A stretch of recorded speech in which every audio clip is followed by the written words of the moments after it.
Hello বন্ধুরা, আশা করি সকলে ভালো আছো। সকলকে এই চ্যানেলে স্বাগত জানাই।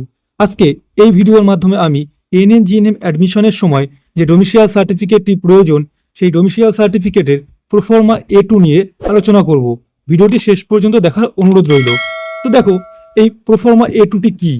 প্রোফর্মা A2 রেসিডেন্সিয়াল অথবা domicile certificate for candidates residing in the state of West Bengal continuously for at least last 10 years on 31/12/2026 অনুযায়ী যারা পশ্চিমবঙ্গের শেষ 10 বছরের বাসিন্দা তারাই এই ফর্মটি ফিল আপ করতে পারবে।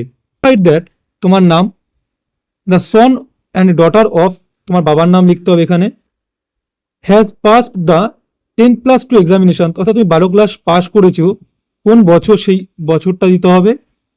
এবং যদি will appear in the final 10+2 examination 2026, তুমি লাস্ট বছর উচ্চ মাধ্যমিক পাশ করে থাকো তাহলে তোমাকে এটি ফিল আপ করতে হবে না, অর্থাৎ এখানে তোমাকে কোনো সাল উল্লেখ করতে হবে না। কখন সাল উল্লেখ করতে হবে বোঝা গেল? চলো পরে বলছে it is also certified that the student is a resident and permanent resident of West Bengal at the village. এখানে তোমার গ্রামের নাম দিতে হবে, হাউস নাম্বার দিতে হবে, তুমি যে স্ট্রিটের পাশে থাকো সেই স্ট্রিট নাম্বার দিতে হবে, পোস্ট অফিসের নাম, পুলিশ স্টেশনের নাম, ডিস্ট্রিক্টের নাম এবং আন্ডার, সেই ডিস্ট্রিক্টটি কোন অ্যাসেম্বলি কনস্টিটিউশনের আন্ডারে আছে তার নাম এবং নাম্বার উল্লেখ করতে হবে। বুঝা গেল? এবার নিচে কি বলছে দেখো, বলছে ক্যান্ডিডেটস ফটোগ্রাফ, যে তুমি ক্যান্ডিডেট, তোমার একটি 3x4 সাইজের একটি কালার ফটো এখানে পেস্ট করতে হবে এবং তার উপরে সার্টিফাইং অথরিটির সিগনেচার এবং সিল লাগবে। ডান দিকে এখানে কি বলছে, ডান দিকে এখানে signature of the candidate must sign here in front of certifying authority, যে সার্টিফাইং অথরিটি থাকবে তার সামনে তোমাকে এখানে সিগনেচার করতে হবে।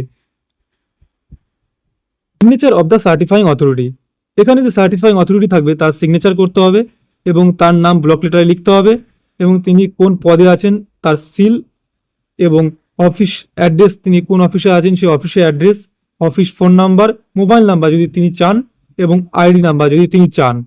ঠিক আছে, এটি ছিল প্রোফর্মা A2 এর সম্পূর্ণ ইনফরমেশন। আশা করি সবাই প্রোফর্মা A2টি বুঝতে পেরেছো।